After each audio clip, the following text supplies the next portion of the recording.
Friends, स्वागत है आपका एक एकेडमी चैनल में। मैं आदित्य आज आपके लिए फिर से लेके आया हूँ जीके जीएस के कुछ अति महत्वपूर्ण प्रश्न और ऐसे प्रश्न जिसके जवाब शायद आपने इससे पहले नहीं सुने होंगे। चलिए हम आते हैं अपने बोर्ड पे। और फ्रेंड्स, मैं आपसे एक बात कहना चाहूँगा कि आपको अगर मेरी वीडियो अच्छी लग रही हो तो प्लीज़ लाइक और सब्सक्राइब करें और अपने दोस्तों के बीच शेयर ज़रूर करें। धन्यवाद। और चलिए, हमारा जो पहला टॉपिक है वो है कोयला। कोयला का उपयोग जो है उद्योग क्षेत्र में किया जाता है, जैसे कि चिमनी हो गया या कोई कारखाना होता है उसमें कोयला का उपयोग किया जाता है।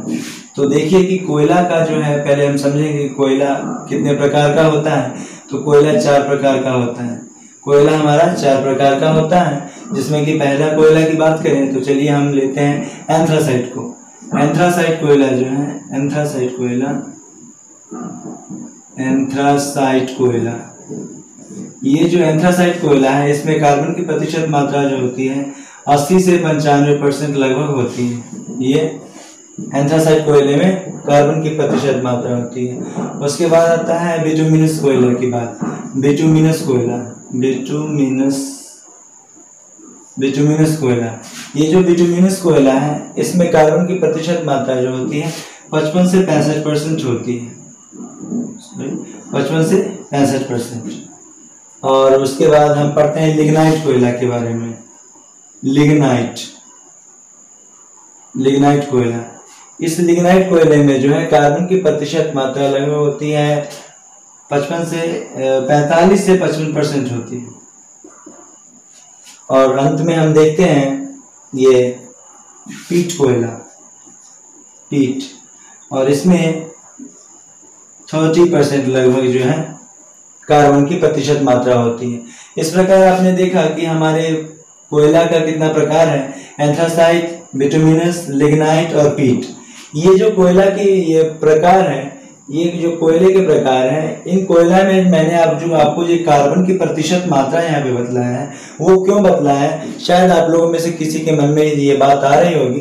तो अगर ऐसी बात आ रही है तो आप इसका जवाब भी सुन लीजिए कि ये जो प्रतिशत मात्रा मैंने बतलाई है इसका मतलब है कि ये जो इस कोयले में कार्बन की जो प्रतिशत मात्रा होती है वो इसके क्वालिटी के ऊपर डिपेंड करती है। जिस कोयले में जितना ज्यादा कार्बन होगा वो कोयला उतना ज्यादा उत्तम होगा, यानी कि कहने का मतलब गुड क्वालिटी का होगा, अच्छा कोयला होगा। उसी प्रकार से यहाँ पे तो एंथ्रासाइट में कार्बन की प्रतिशत मात्रा 80 से 95% देख रहे हैं आप, तो ये कोयला हो गया सबसे उत्तम कोयला, यानी कि अच्छा कोयला। और यहाँ पे पीट कोयला की बात की जाए, पीट कोयला कोयले के ये प्रकार है, ये 30% इसमें कार्बन की मात्रा होती है, जो कि सबसे लोअर क्वालिटी की हो गई, निम्न कोटि की। तो ये कोयला आपको सस्ता मिल सकता है और ये कोयला कुछ महंगा मिल सकता है, क्योंकि ये अच्छा क्वालिटी का है, गुड क्वालिटी का है। चलिए हम बात करते हैं सहायक संधि। सहायक संधि के जनक जो है वेलेजली हैं। वेलेजली कौन थे? तो ये एक अंग्रेज गवर्नर हुआ करते थे, वेलेजली। और इन्होंने सहायक संधि लाया इस वजह से क्योंकि भारत में ये चाहते थे, ये वेलेजली जो है, वेलेजली ये अंग्रेज शासक थे, अंग्रेज गवर्नर थे, और ये चाहते थे अपने इस भारत में अंग्रेजी साम्राज्य का विस्तार करना। इस वजह से इन्होंने सहायक संधि को भारत में लाया। उसके बाद यहाँ पे तत्व है, मेरा अगला पॉइंट है तत्व। तत्व का जो बात करें तो तत्व वर्तमान में अभी 118 तत्व खोजे जा चुके हैं। ठीक है, 118 तत्व की खोज हो चुकी है। आपसे सीधे सवाल यह पूछा जा सकता है कि तत्व अभी वर्तमान समय में कितने तत्वों का अध्ययन हम करते हैं, तो आप कहेंगे 118 तत्व, 118। उसके बाद मैंने यहाँ पे लिख रखा है फिबुला। ये जो फिबुला है हमारे शरीर का अंग है, एक पार्ट है, और वो है टांग की हड्डी। इस टांग की हड्डी का नाम है फिबुला। ठीक है, आप समझ गए होंगे, टांग की हड्डी। और यही हड्डी जो है हमारे शरीर में सबसे बड़ी हड्डी के रूप में जानी जाती है। और डायबिटीज, चलिए डायबिटीज की बात करें।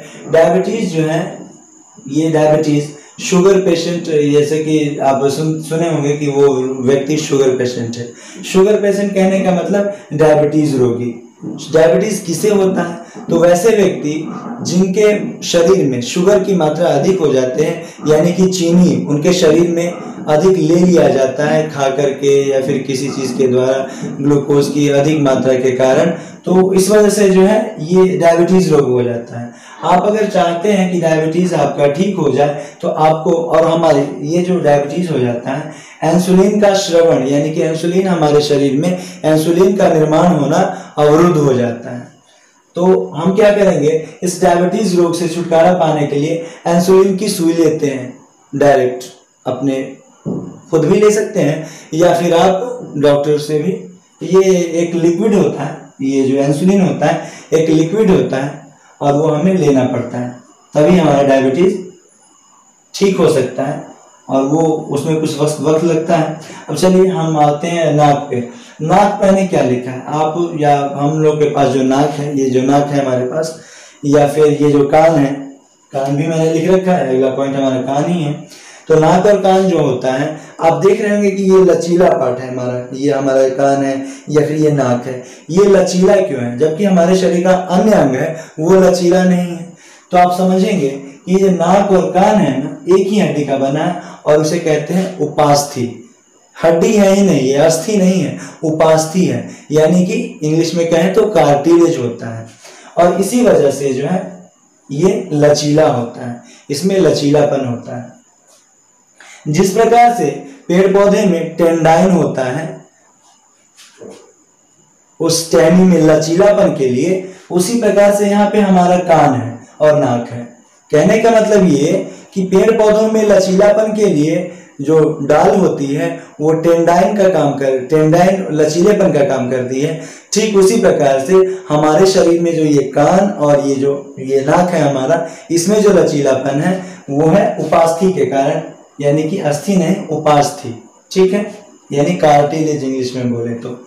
यहाँ पे आइए यांडूब की संधि 1761 में जो है यांडूब की संधि हुई थी, और यह बंगाल और बक्सर के, बंगाल और नहीं, अंग्रेज और ये थे, अंग्रेज और बक्सर, हटाइए इसको। चलिए हम आगे बढ़ते हैं, फिलहाल इसको बाद में डिस्कस कर लेंगे। यहाँ पे रक्त आइए, रक्त यानी कि ब्लड। ब्लड की बात करें तो हमारे शरीर में ब्लड 3 प्रकार के होते हैं, और वो है आरबीसी, डब्ल्यूबीसी और प्लेटलेट्स। ये जो हमारे शरीर में 3 प्रकार के ब्लड होते हैं, ये शरीर को क्या कहते हैं, एक तरह से संचारित करने का काम करते हैं, सुचारू रूप से चलाने का काम करते हैं। अगर आपके शरीर में आरबीसी की कमी हो जाए तो एनीमिया रोग हो जाता है। एनीमिया यानी कि खून की कमी, समझे। और ये इसका जो है आरबीसी का काल, यानी कि आपके शरीर में आरबीसी कितने दिन तक सुरक्षित रहता है, तो आप कहेंगे कि 120 दिन तक। आपका जो आरबीसी है यानी कि रेड ब्लड सेल, इसका फुल फॉर्म होता है रेड ब्लड सेल। ये जो हमारा आरबीसी है वो 120 दिन में फिर रिसाइकल होने के लिए चला जाता है, कहाँ, स्प्लीन में। चलिए, और उसके बाद हाँ डब्ल्यूबीसी की बात करें तो यह हमारे शरीर को ये रोग प्रतिरोधक क्षमता प्रदान करने का काम करता है। इसका फुल फॉर्म होता है व्हाइट ब्लड सेल, श्वेत रक्त कणिकाणु। उसके बाद आता है प्लेटलेट्स यानी कि रक्त बिंबाणु। यह हमारे शरीर में एक तरह से कहें कि ये भी हमारे शरीर के ब्लड का तीसरा प्रकार है, जिसका हिंदी में नाम होता है रक्त बिंबाणु। चलिए आज आगे हम पढ़ते हैं त्रिक सिद्धांत। त्रिक सिद्धांत की बात करें तो ये भी इसी से रिलेट है, कहीं ना कहीं तत्व से। ये जो तत्व से, ये त्रिक सिद्धांत तत्व से ही संबंधित है। और ये त्रिक सिद्धांत किसने दिया था पूछा जाए, आपसे सीधे सीधे यह सवाल पूछा जा सकता है कि त्रिक सिद्धांत किसने दिया था, तो आप कहेंगे डोबेराइनर ने। डोबेराइनर एक वैज्ञानिक थे, तो उन्होंने ही ये त्रिक सिद्धांत दिया था, जो कि तत्व के ऊपर लागू होता था, जो कि वर्तमान में वैलिड नहीं रहा, लेकिन इन्होंने दिया था सिद्धांत। आगे बात करते हैं प्राकृतिक गैस, जो हमारा ये मीथेन और एथेन, मेथेन और इथेन, यानी कि जो मेथेन होता है, मेथेन मीथेन और एथेन। एथेन ये प्राकृतिक गैस के मुख्य घटक होते हैं। कहने का मतलब ये प्राकृतिक में पाए जाते हैं। जैसे कि मान लीजिए गाय का गोबर होता है, ठीक है, उसको अगर आप चाहें तो जिस प्रकार से एलपीजी का यूज करते हैं उस प्रकार से गैस के गोबर से भी आप एलपीजी की तरह आप गैस के गोबर को भी यूज कर सकते हैं। वो कैसे? तो उसके लिए आपको कुछ मतलब करना पड़ता है, वैसे व्यवस्था आपको करनी पड़ती है, कुछ छोड़ी वो से हम लोग को वैसे पढ़ना नहीं है, लेकिन आप जानिए कि जो मीथेन होता है, मीथेन इसका फॉर्मूला होता है CH4। ये इसे मार्श गैस भी कहते हैं, ठीक है, मार्श गैस। आपसे पूछा गया जाएगा कि गोबर गैस का प्रमुख घटक क्या है, तो आप कहेंगे मीथेन गैस। मीथेन गैस गोबर गैस का प्रमुख घटक है, ठीक है। और आगे ये जो एलपीजी गैस सीएनजी जो गैस होता है सीएनजी, ये जो सीएनजी गैस पे गाड़ियां चलती हैं, यानी कि कंप्रेस्ड नेचुरल गैस इसका फुल फॉर्म होता है, उसमें इस किस गैस का उपयोग किया जाता है, तो इन्हीं दो गैसों का उपयोग किया जाता है, मीथेन और एथेन का। इसको भी आप याद रखेंगे। और ये जो मीथेन एथेन है इसको डायरेक्ट नहीं यूज किया जाता है, इसको संपीड़ित करने के बाद सिलेंडर में भर दिया जाता है। जैसे कि 200 से 250 किलोग्राम प्रति घन मीटर तक संपीड़ित करके सिलेंडर में भर दिया जाता है, और तब जाके उसका उपयोग जो है हम सीएनजी के रूप में वाहन में करते हैं। और सीएनजी का फुल फॉर्म कोई पूछे तो आप कहेंगे कि कंप्रेस्ड नेचुरल गैस, ठीक है। आगे हम देखते हैं कि ये जो हमने सीएनजी पढ़ा, आप जो एलपीजी यूज करते हैं, एलपीजी यानी कि ये लिक्विफाइड पेट्रोलियम गैस। एलपीजी का फुल फॉर्म क्या होगा? Liquefied petroleum gas. और ये जो लिक्विफाइड पेट्रोलियम गैस है यही हम घर में यूज करते हैं, और ये मिश्रण होता है किसका? ब्यूटेन और प्रोपेन का। ब्यूटेन और प्रोपेन का। हम जो घर में एलपीजी यूज करते हैं वो ब्यूटेन और प्रोपेन का मिश्रण होता है, पर ये जो सीएनजी यूज हुआ ये मीथेन और एथेन का मिश्रण है, ठीक है। आगे हम पढ़ते हैं अष्टक नियम। अष्टक नियम की बात करें तो 1869 में न्यूलैंड ने अष्टक नियम दिया था, जो कि वो भी तत्व से ही संबंधित है, ठीक है। आप इसको भी याद रखेंगे कि अष्टक नियम किसने दिया और कब दिया, तो न्यूलैंड ने दिया। न्यूलैंड ने दिया कब? 1869 में। चलिए आप इस डेट को याद रख सकते हैं कि 2 अक्टूबर 1869 को महात्मा गांधी का जन्म हुआ था, तो आप 2 अक्टूबर को हटाइए, 1869 याद रखिएगा, न्यूलैंड ने दिया। आगे हम बात करते हैं फॉर्मिक अम्ल। ये जो फॉर्मिक अम्ल मैंने लिखा है, ये फॉर्मिक अम्ल से सवाल मैंने पिछली वीडियो में भी बतलाया है, और अभी भी बतला दूं कि ये फॉर्मिक अम्ल होता है, ये लाल चींटी और मधुमक्खी और उसके बाद फिर ये बिच्छू के डंक में, इन तीनों में फॉर्मिक अम्ल पाया जाता है, फॉर्मिक एसिड पाया जाता है, जो कि अगर हमें मान के चलिए कि हमारे शरीर में किसी जैसे लाल चींटी काट लिया या फिर किसी को बिच्छू ने काट लिया, तो आप उस समय जो है क्या कहेंगे कि वो क्या करता है, हमारे शरीर के अंदर फॉर्मिक अम्ल इंजेक्ट कर देता है, यानी कि डाल देता है, जो कि हमारे शरीर के लिए जरूरी नहीं है, लेकिन फिर भी हमारे शरीर में गया, यानी कि अनवांटेड चीज है, जो कि हमें नहीं चाहिए, हमारे शरीर को नहीं चाहिए। वैसे वो जहरीली नहीं है, आपको थोड़ा कष्ट दे सकती है, पर उससे किसी की मृत्यु नहीं होती है, ठीक है। अब आइए मेलानिन हार्मोन की बात करें। मेलानिन हार्मोन जो होता है ये मनुष्य के शरीर को रंग प्रदान करने का काम करता है।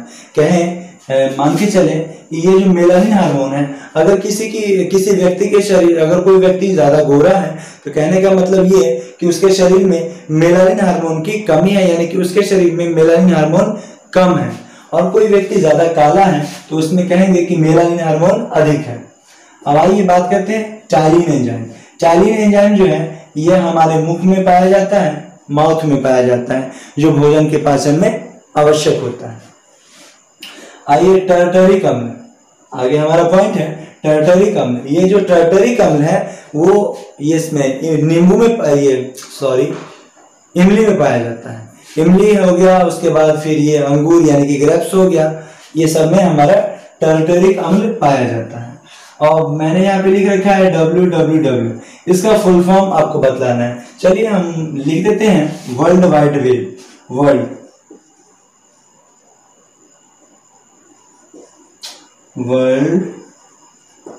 वाइड वेब, ठीक है। वर्ल्ड वाइड वेब इसका ये फुल फॉर्म होता है www का, ठीक है। उसके बाद यहाँ पे ईमेल मैंने लिखा है, आपको ईमेल का भी फुल फॉर्म बतलाना है, तो आप क्या बतलाएंगे, तो आप कहेंगे इलेक्ट्रॉनिक मेल, नीचे है electronic mail, ELECTRONIC, electronic MAIL, mail, ठीक है। उसके बाद मॉडेम, ये मॉडेम क्या होता है इसको समझिए।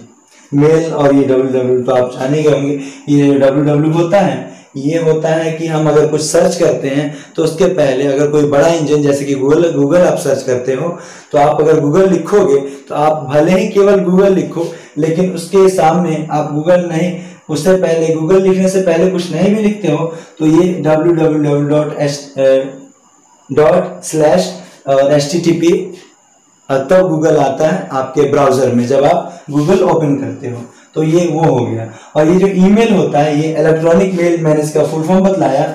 और ये मेल होता है, आपके फोन में जो मेल आते हैं, ये वही मेल की बात मैं कर रहा हूँ। ये मॉडेम, अगला पॉइंट है हमारा मॉडेम। ये मॉडेम होता है, आप पहले अभी से पहले यानी कि 2015-16 में हम मॉडेम का यूज किया करते थे अपने लैपटॉप या फिर कंप्यूटर में इंटरनेट एक्सेस करने के लिए, यानी कि चलाने के लिए।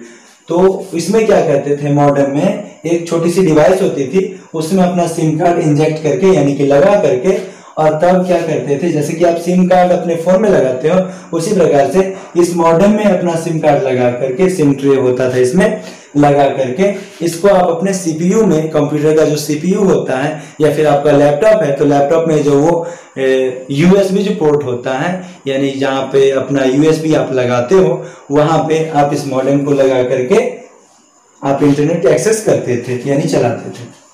तो मॉडेम का फुल फॉर्म भी जान लीजिए कि मॉडेम का फुल फॉर्म होता है मॉड्यूलेटर और डीमॉड्यूलेटर। चलिए आगे बात करते हैं एसिड और बेस। एसिड का मतलब होता है क्षारीय, अम्लीय, और बेस का मतलब होता है क्षारीय। सबसे अच्छा एग्जांपल आपको एसिड और बेस समझने के लिए मैं ये बतला दूं कि ये एसिड, ये जो आप एसिड देख रहे हैं, ये एसिड यानी कि आप एसिड और ये बेस, क्षार, पहले आप क्षार समझ लीजिए। ये जो सी वाटर होता है, सी वाटर कहने का मतलब समुद्र का पानी, तो समुद्र का पानी होता है वो क्षारीय होता है, जबकि ये जो एसिड यानी कि अम्लीय, आप जो नींबू का रस लेते हो, ये इसका मान पीएच वैल्यू होता है 2.4। नींबू के रस का पीएच मान अगर कोई पूछे तो 2.4 कहेंगे।